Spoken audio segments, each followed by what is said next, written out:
I'm here to help you grow your hair to your heart's desire. And how do we do that?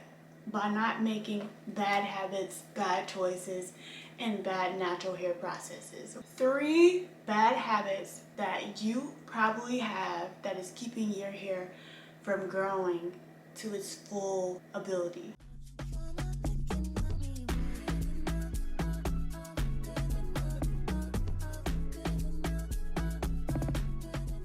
The first bad habit that we're probably making is not deep conditioning enough.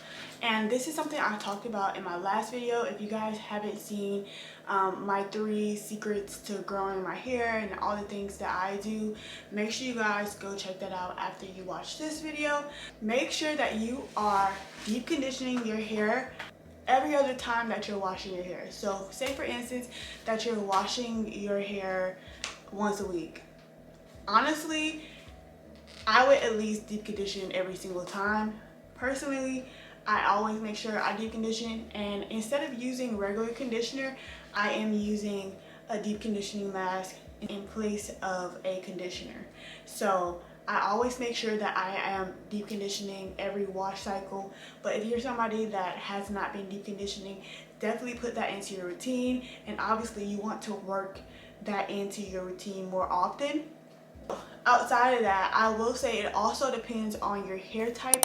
For me, I have a lighter brown colored hair, so this hair color slash type is a little bit more prone to being dry. So by me deep conditioning my hair every week when I wash my hair stays a little bit more hydrated and it's a little bit more manageable because that deep conditioner is penetrating your hair shaft.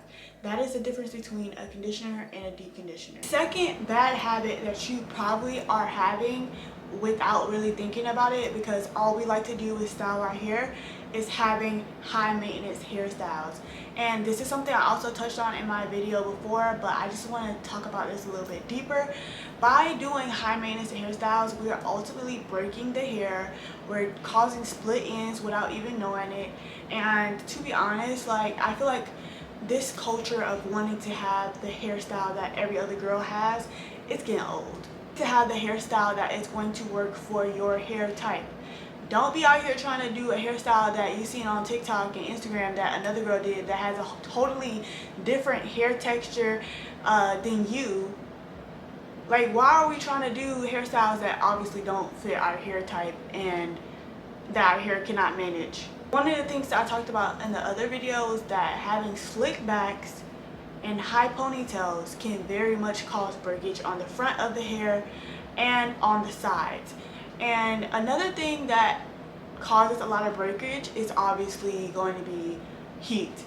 So I'm not saying you can't blow dry your hair, you can't straighten your hair, you can't curl your hair every now and then, but you want to keep that to a minimum.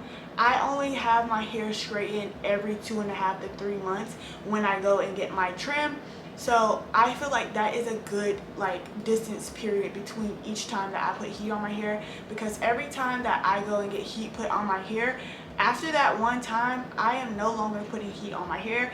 I do more so of heatless hairstyles or heatless curls when I'm doing my styling, just to make sure that my hair is staying healthy. Our high maintenance styles, we want to make sure that we're not putting too much heat on our hair, doing too much separating, parting. With low maintenance hairstyles, these are hairstyles that provide support to the hair. They provide care to the hair to the point where the hair is able to flourish. The hair is able to get thicker. You don't want to have gaps in your hair, which is what high maintenance hairstyles. So we want to make sure that we're being intentional about styling our hair in a hairstyle that is going to be manageable, but also help our hair grow, such as, medium-sized braids, small braids, mini braids. Or you can do like a puff where you use a shoestring or you use a satin scrunchie. You can even put your hair in a pineapple to make it cute. We even have slaps, which are satin-lined caps that protect your hair as well. Also, in the winter season, y'all, this is something to note. In the winter season, you really want to make sure you're moisturizing your hair more, because the dry air outside is just it's just taking all the moisture out your hair. And I can literally contest to this. My hair has felt somewhat dry all week because of how cold it is here in Florida. So make sure that you're moisturizing your hair, and that is where the low maintenance hairstyle will come in more in handy, because you're locking the moisture into that style and your hair is able to last longer. The last bad habit that we're probably having is not detangling properly. This is something that I struggled with when I was much younger and I was still learning my hair, but you gotta learn how your hair likes to be detangled. Does your hair like to be finger detangled? Does your hair like to be brush detangled? Or does your hair like to be wide two comb detangled? Now, over the years, I feel like the best way, hands down, is just to get a detangling brush. And the one I use, I got it from Amazon. I'll link it down below. It's a almost like that fan style brush where it has like the four fingers, and then like it just looks like it's doing all the work. That's the brush. I'll put it right here on the screen for y'all. But that brush is like one of the best things I could have picked up. Besides hand detangling or finger detangling, which is going to be probably the top-notch thing, but it takes longer, you have to be patient while detangling your hair to really get out those knots.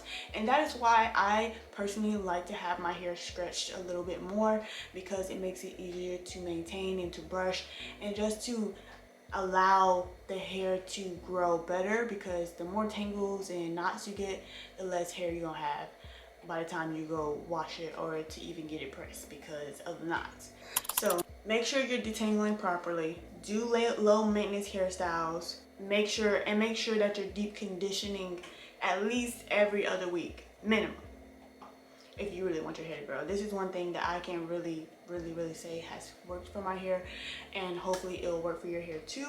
If you guys felt like this video was helpful in any way, please make sure to like, comment, and subscribe. Join the family if you already are not a part of the family, and I'll see you guys in the very next video.